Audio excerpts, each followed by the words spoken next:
Welcome back to another Friday edition of Sports Watch. I'm Nick Donovan. Remember when Ole Miss baseball was 7-0? Oh, man, those were the days. Well, after a loss to Memphis on Tuesday, the Rebels were hoping to get back on track early this afternoon as they took on the Baylor Bears in the first game of the Shriners Hospitals for Children's College Classic Tournament in Houston, Texas. Could someone do me a favor and shorten the names on those tournaments in the future? Anyway, the Rebels struggled all day to hit the ball as they fell to Baylor 4-0. 2 hits all game isn't going to cut it if you want to stand a chance, especially when you allow Baylor 8 hits. Baylor scored 2 quick runs in the second, and they never looked back, as they pushed their undefeated streak to 10-0 to start the season. It's not going to get any easier for the Rebs tomorrow as they take on number 10 overall Texas Tech, and Sunday, it's kind of just the number 1 team in the nation, TCU Horned Frogs. But hey, the season is long, and the Rebels still have a lot of chance to redeem themselves, and I can't exactly say the same about Ole Miss women's basketball when it comes to that. It was do or die last night as the 10-seeded Rebels took on a 7-seeded LSU in the first round of the SEC tournament. Taylor Manuel led the way with 19 points, but it just wasn't enough as a huge third quarter by Baylor gave the Rebs a deficit they couldn't make up. With a final score of 65-49, the Rebels are now eliminated from the SEC tournament and their season is over. A 6-10 conference isn't close to cutting it, but the future is a complete black hole. The Rebels had the highest seed in the SEC tournament in program history. So yes, they are on the rise, and it may be like an ant with only 3 legs climbing a mountain, but a rise nonetheless. Okay, I promise not every Ole Miss team has lost lately. Ole Miss softball has a 10-game winning streak, and they're going to carry into the Red and Blue Classic this weekend. Now that's a tournament it's easy to say, red and blue.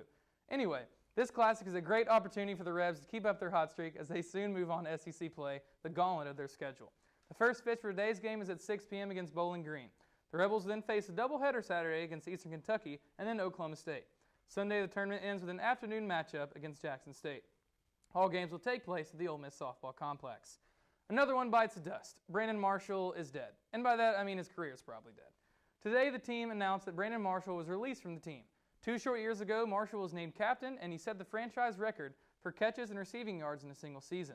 Last year, the veteran had one of his worst career seasons, managing only 59 catches and only 3 touchdowns. With young receivers like Quincy Enunwa and Robbie Anderson, the Jets realized it was time to see other people. It's not you, Brandon, it's me. Although Brandon Marshall is going through a rough breakup, some new young romances in the NFL are about to be born. That's right, the NFL Combine is going on this weekend, and scouts are eager to see the potential young talent that could change their future of their team's franchise. Today, running backs were at the helm of the center of attention as they were the first to participate this weekend. 3 of the biggest superstars in college football showed off their skills today in Christian McCaffrey, Dalvin Cook, and Leonard Fournette. Let's start with McCaffrey. The speedy 5'11 Stanford star had an impressive 4.44 40. He had 10 reps on the bench press, a 37.5-inch vertical jump, and a 121-inch broad jump. The NCAA record holder in all-purpose yards isn't the strongest in the world, but man is he fast. Next, Dalvin Cook. He ran only 100th behind McCaffrey in the 40 with a run of a 4.49. His 30-inch vertical wasn't too impressive, but he made up for it in his strength. When he came to bench reps, he more than doubled McCaffrey with 22 overall. A 116 broad jump finished today for Cook as he had an impressive overall day. And finally, Leonard Fournette. Although this last season was plagued with injuries, the LSU star was here to make an impression. With a 4.51 40-yard dash, he finished his only 100th of a second behind McCaffrey and Cook. His vertical jump was pretty awful at 28 inches. It might be a lingering injury that bugged Fournette because he then withdrew from the broad jump. Overall, those 3 players are guaranteed a spot in the draft, and scouts will be closely watching them as the draft looms near.